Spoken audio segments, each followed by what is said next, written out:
નમસ્કાર, સ્વાગત છે તમારું ગુજરાતી ટીપ ચેનલની અંદર। તો આપણે આજે આ વિડીયોની અંદર ધોરણ 5 થી 10 સામાન્ય વિજ્ઞાનના પ્રશ્નો અને તેના જવાબની સિરીઝની અંદર આપણે ભાગ 3 જોઈશું। તો જે દોસ્તોએ હજુ સુધી અમારી ચેનલ સબસ્ક્રાઇબ નથી કરી તેને ખાસ જણાવવાનું કે અમારી ચેનલ સબસ્ક્રાઇબ કરી અને સાથેનું બેલ આઇકન છે જરૂર દબાવજો, જેથી કરીને અમે કોઈ પણ નવા વિડીયો અપલોડ કરવી કે તરત જ તમને નોટિફિકેશન દ્વારા છે આની જાણ થઈ શકે। તો ચાલો આગળ વધીએ। તો ભાગ 2 નો છેલ્લો પ્રશ્ન હતો, સુરેન્દ્રનગર, પાટણ અને બનાસકાંઠાની સરહદે કયું રણ આવેલું છે? તો સુરેન્દ્રનગર, પાટણ અને બનાસકાંઠાની સરહદે કચ્છનું નાનું રણ છે એ આવેલું છે। ત્યારબાદ જોઈએ, કચ્છનું રણ ગુજરાતની કઈ દિશામાં આવેલું છે? તો ગુજરાતની ઉત્તર દિશાની અંદર છે કચ્છનું રણ છે આવેલું છે। ત્યારબાદ ગુજરાતમાં કયા પવનો વરસાદ લાવે છે? તો ગુજરાતમાં અરબ સાગર પરથી નૈઋત્ય દિશામાંથી આવતા પવનો છે વરસાદ લાવે છે। ત્યારબાદ જોઈએ, ગુજરાતના દક્ષિણ ભાગમાં સરેરાશ કેટલો વરસાદ પડે છે? તો લગભગ 200 સેન્ટીમીટર જેટલો છે ગુજરાતના દક્ષિણ ભાગની અંદર છે સરેરાશ વરસાદ પડતો હોય છે। ત્યારબાદ જોઈએ, ગુજરાતમાં ઉત્તર ભાગમાં સરેરાશ કેટલો વરસાદ પડે છે? તો ગુજરાતના ઉત્તર ભાગની અંદર છે 34 થી 85 સેન્ટીમીટર જેટલો છે સરેરાશ વરસાદ પડે છે। ત્યારબાદ જોઈએ, ગુજરાતનું કંડલા બંદર ક્યારે દરિયાઈ વાવાઝોડુંનું ભોગ બન્યું હતું? તો ગુજરાતનું કંડલા બંદર છે 9 જૂન 1998 ના રોજ આવેલા વાવાઝોડાનું છે એક ભોગ બન્યું હતું। ત્યારબાદ ગુજરાતની કઈ નદીઓને અંતસ્થ નદીઓ કહેવામાં આવે છે? તો બનાસ, સરસ્વતી અને રૂપેણી નદીઓ છે આ ગુજરાતની અંતસ્થ નદીઓ કહેવામાં આવે છે। ત્યારબાદ જોઈએ, તો બનાસ, સરસ્વતી અને રૂપેણી ગુજરાતના કયા ભાગમાં આવેલી છે? તો બનાસ, સરસ્વતી અને રૂપેણી ગુજરાતના ઉત્તર ગુજરાતની અંદર છે આવેલી છે। ત્યારબાદ જોઈએ, ગુજરાતની સૌથી મોટી નદી કઈ છે? તો ગુજરાતની સૌથી મોટી નદી છે નર્મદા। ત્યારબાદ જોઈએ, સરદાર સરોવર બંધ કઈ નદી પર બાંધવામાં આવ્યો છે? તો સરદાર સરોવર બંધ છે નર્મદા નદી પર છે બાંધવામાં આવ્યો છે। ત્યારબાદ જોઈએ આપણે, નળ સરોવર ક્યાં આવેલું છે? તો નળ સરોવર અમદાવાદ જિલ્લાની અંદર આવેલું છે। ત્યારબાદ નારાયણ સરોવર કયા જિલ્લામાં આવેલું છે? તો નારાયણ સરોવર કચ્છ જિલ્લામાં આવેલું છે। ત્યારબાદ ગુજરાતનું કયું સરોવર યાયાવર પક્ષીઓ માટે જાણીતું છે?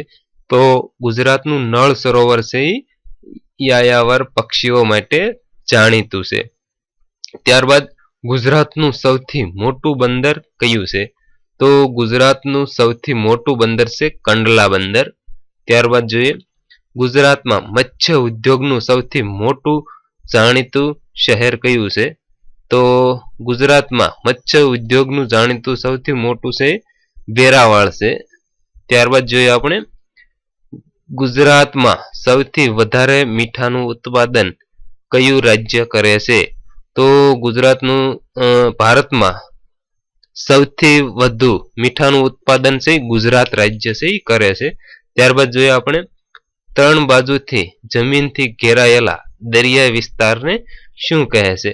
તો 3 બાજુથી જમીનથી ઘેરાયેલા દરિયાઈ વિસ્તારને અખાત કહેવામાં આવે છે, જેવી રીતે ખંભાતનો અખાત।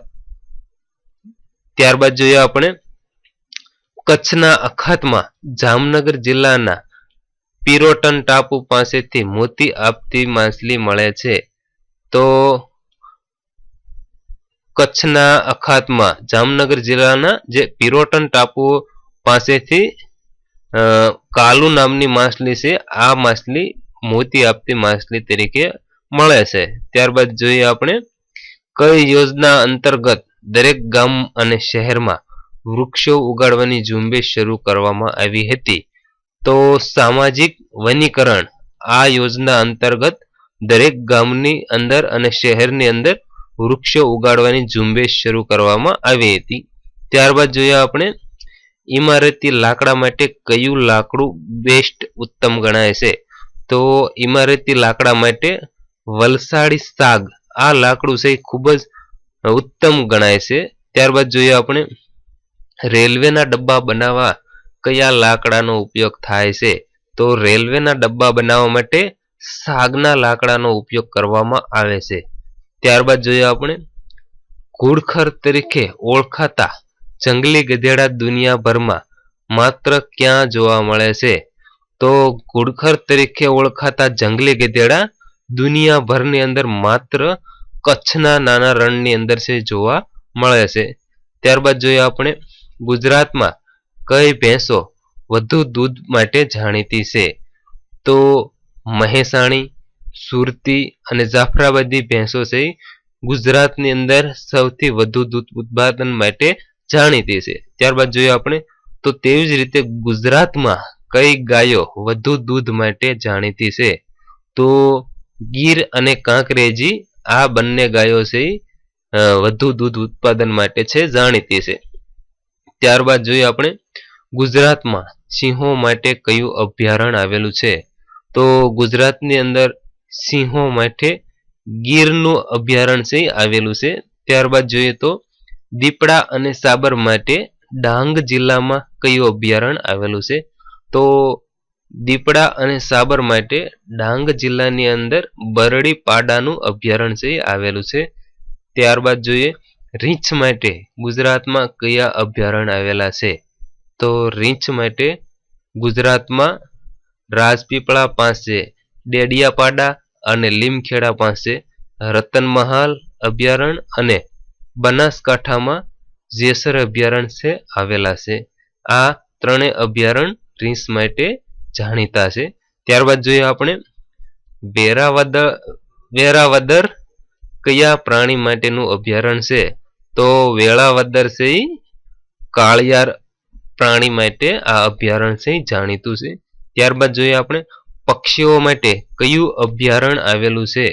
તો પક્ષીઓ માટે ગુજરાતની અંદર નળ સરોવર છે આ અભયારણ્ય છે આવેલું છે. ત્યારબાદ જોઈએ આપણે કચ્છના નાના રણમાં કયું અભયારણ્ય આવેલું છે. તો કચ્છના નાના રણની અંદર ઘુડખર અભયારણ્ય છે આવેલું છે. ત્યારબાદ જોઈએ આપણે ફ્લોરસ્પાર ના ઉત્પાદનમાં ગુજરાત ભારતમાં કયું સ્થાન ધરાવે છે. તો ફ્લોરસ્પાર ના ઉત્પાદનમાં ગુજરાત છે ભારતની અંદર પ્રથમ સ્થાન ધરાવે છે. ત્યારબાદ જોઈએ આપણે ગુજરાતમાં બોક્સાઇટ કયા જિલ્લામાંથી પ્રાપ્ત થાય છે. તો ગુજરાતની અંદર બોક્સાઇટ છે કચ્છ અને જામનગર જિલ્લાની અંદરથી આપણને પ્રાપ્ત થાય છે.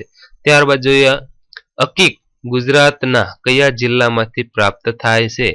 તો અકીક ગુજરાતના ભરૂચ જિલ્લાની અંદરથી આપણને પ્રાપ્ત થાય છે. ત્યારબાદ જોઈએ આપણે ચિરોડી એટલે કે જીપ્સમ ગુજરાતના કયા જિલ્લામાંથી પ્રાપ્ત થાય છે. તો ચિરોડી એટલે કે જીપ્સમ કચ્છ અને જામનગર જિલ્લામાંથી આપણને છે પ્રાપ્ત થશે. ત્યારબાદ જોઈએ આપણે ડોલામાઇટ અને લિગ્નાઇટ ગુજરાતના કયા જિલ્લામાંથી પ્રાપ્ત થાય છે. તો ડોલામાઇટ અને લિગ્નાઇટ ગુજરાતના કચ્છ જિલ્લામાંથી આપણને પ્રાપ્ત થાય છે. ત્યારબાદ જોઈએ આપણે મહેસાણા જિલ્લામાં કયા કયા ખનિજ તેલ ક્ષેત્રો આવેલા છે. તો મહેસાણા જિલ્લાની અંદર પાનસર, કલોલ અને સતરાલ આ છે ખનિજ તેલના ક્ષેત્રો આવેલા છે. ત્યારબાદ જોઈએ આપણે ગુજરાતનું સૌથી મોટું તેલ ક્ષેત્ર કયું છે.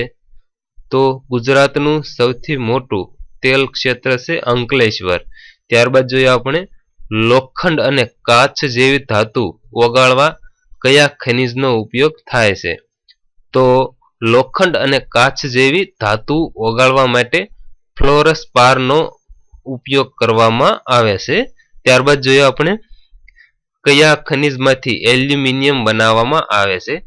તો બોક્સાઇટ ખનિજમાંથી છે આપણે એલ્યુમિનિયમ પ્રાપ્ત થશે. ત્યારબાદ જોઈએ આપણે વીજળીના સાધનો તથા તાર બનાવવા કઈ ખનિજ ધાતુનો ઉપયોગ થાય છે? તો વીજળીના સાધનો બનાવવા માટે તાંબુ અને અબરખ આ ખનિજ ધાતુનો ઉપયોગ કરવામાં આવે છે. ત્યારબાદ જોઈએ આપણે ચૂનાના પથ્થરનો ઉપયોગ કયા ઉદ્યોગમાં થાય છે? તો ચૂનાના પથ્થરનો ઉપયોગ સિમેન્ટ ઉદ્યોગની અંદર કરવામાં આવે છે. ત્યારબાદ જોઈએ આપણે ઘઉં માટે ગુજરાતનો કયો પ્રદેશ જાણીતો છે? તો ઘઉં માટે ગુજરાતનો ભાલ પ્રદેશ ખૂબ જ જાણીતો છે. ત્યારબાદ જોઈએ ગુજરાતમાં તમાકુ માટે કયો પ્રદેશ જાણીતો છે? તો ગુજરાતની અંદર તમાકુ માટે ચરોતર પ્રદેશ ખૂબ જ જાણીતો છે. ત્યારબાદ જોઈએ આપણે બાજરીના વાવેતર અને ઉત્પાદનમાં ગુજરાત કયા સ્થાને આવે છે?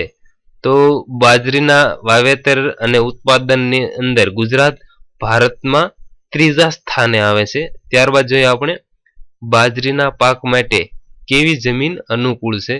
તો બાજરીના પાક માટે ગોરાડુ અને રેતાળ જમીન છે એ ખૂબ જ અનુકૂળ છે.